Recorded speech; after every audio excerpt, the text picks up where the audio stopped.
Ya Bwana, hebu tuchapie makofi Bwana Yesu na kuendelea nafasi na neema ya kutukuza Bwana. Pongeza jirani yako kwa kushoto na kwa kulia. Mwambie Bwana Yesu asifiwe sana. Mwambie tena Mungu akubariki. Ndio kumwambia endelea kuwa nyumbani mwa Bwana. Haleluya, kanisa la Mungu.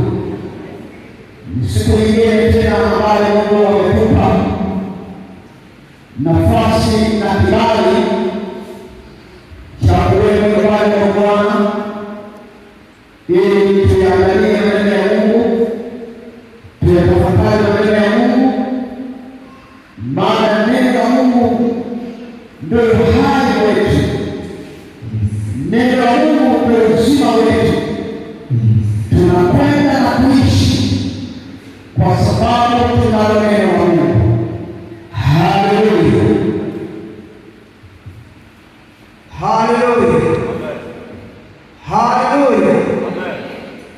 Tunakwenda na tunaishi kwa sababu ya uwezo wa neno la Mungu. Kwa hiyo tunapopata nafasi ya kukaa kwenye neno la Mungu ni jambo la kushukuru sana.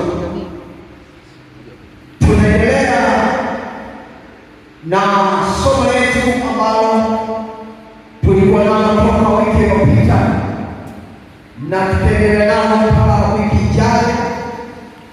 Ninaomba tu kwamba endelea kumtegea Mungu sikio lako. Kuna vitu vya msingi ambavyo Mungu anaviachilia kwako. Somo ambalo tunaendelea nalo kama kanisa la Mungu na familia ya Mungu ya AICT Kibaha, ni kuwakaribisha na wageni wetu ambao wametembelea leo mara ya kwanza kwa nyumbani wa Bwana. Tunalo jambo kwa ajili ya Bwana ambalo tunaendelea kumwona Mungu jinsi alivyotupigania na jinsi alivyotupendea, na jambo hilo ambalo tunaendelea kujifunza na kuliangalia. Kama mnavyoangalia jengo letu, mnavyoangalia mazingira yetu mahali hapa, haya mazingira hayakuwepo yenyewe, hayajiweka yenyewe, yametengenezwa. Sema amina, sema haleluya. Kama Waswahili wanavyosema, usione vielea vimefanya nini, vimeumba.